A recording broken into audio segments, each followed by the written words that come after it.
Hey, what's up, BookTube? It's Bobby, aka Paginator, and I have got a poem for you today. I've been working with my students on spoken word poetry, and I've been writing one, and my anxiety is getting to me. I am terrified to perform this poem. The subject matter is somewhat personal because it's about my love of books. Being me, what else would I write about? But I think the idea of performing the poem and knowing that I don't have it memorized yet is just killing me, and I've been working on it for hours now and I still haven't got it memorized, and I've been trying to film this video for the past half an hour and I keep panicking. So I'm going to try to get through this poem for you once, and maybe if I just let myself have my notes in front of me, it'll be okay. What I'm really hoping is that someone will see this video and either offer a suggestion of a way that I can prove it, but please do so nicely because my self-confidence is like this much today. Or maybe you'll say, hey, that part really works, or any feedback in general would be helpful. I know it's only 8th graders that I have to perform this in front of officially, but I'm going to put it out there in the world and see if I can get some help.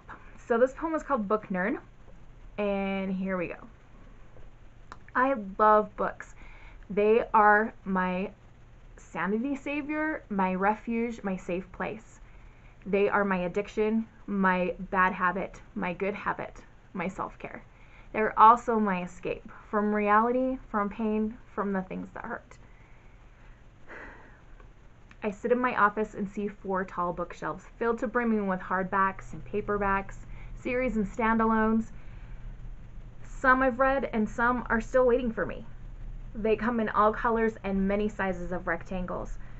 I can sit on the floor and look up at my shelves and see 1,000 different worlds, meet 1,000 different friends or enemies, live 1,000 different lives.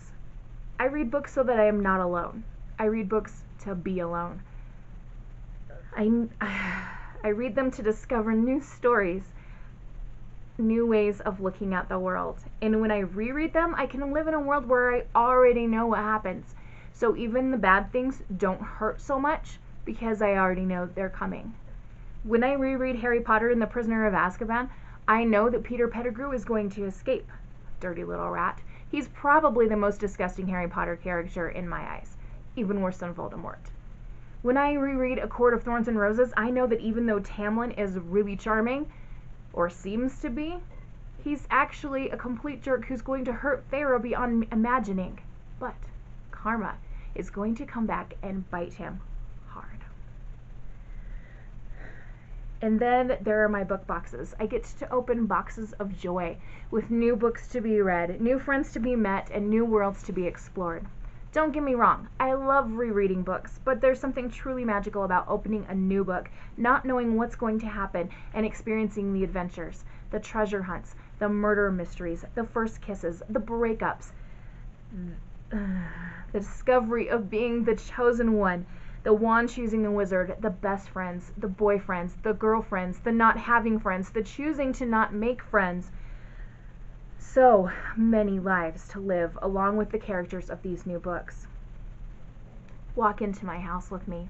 In the living room there is a huge bookshelf lovingly restored for me by my mother. That's where I keep my Harry Potter stuff. There's also my TBR cart, my to be read cart. It is filled with books that I hope to read in the near future, and I hope that cart is never empty. In the office are those 4 bookshelves, the tall ones I told you about. I could spend and have spent hours rearranging these books into new orders, only to rearrange them again. In every room of the house there are books, or bookish art, or bookish pillowcases, or bookish pop figures. Bookish items are ubiquitous in my life, and I love it. I am a book nerd. Call me a nerd if you want to, it won't hurt my feelings. Call me a geek, a booktuber, a bookstagrammer, a book collector, a book hoarder. I don't care. I'm a book nerd, that's me. And I'm proud to be it.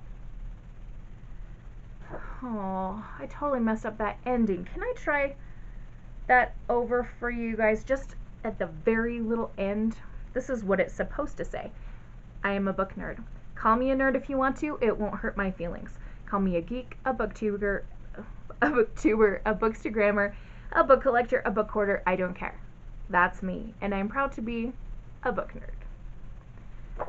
Okay, I know that I am still messing this up, and I am so far away from having memorized it. I thought that I had it down, but when I get in front of my camera, I'm like, words. I know words. I write words. Oh my goodness. Anyway, if you stuck in for this whole poem, thank you, and thank you for listening to the ending twice, because I totally messed it up the first time. And please give me any feedback that you feel like might be useful. Were there parts that worked? Were there parts that didn't work? Were there parts that I need to change or rearrange or move around? Or were there parts that just didn't make sense and I should take them out? If you don't mind, give me a little comment in the space below and tell me what I can do to make this better. And also, if you have any tips for overcoming anxiety when performing in front of 8th graders, please help. I know it's just an example for a class, but it's scaring me. And with that, I'm going to sign off. I hope you are having a wonderful and bookish day. Happy reading. Adios.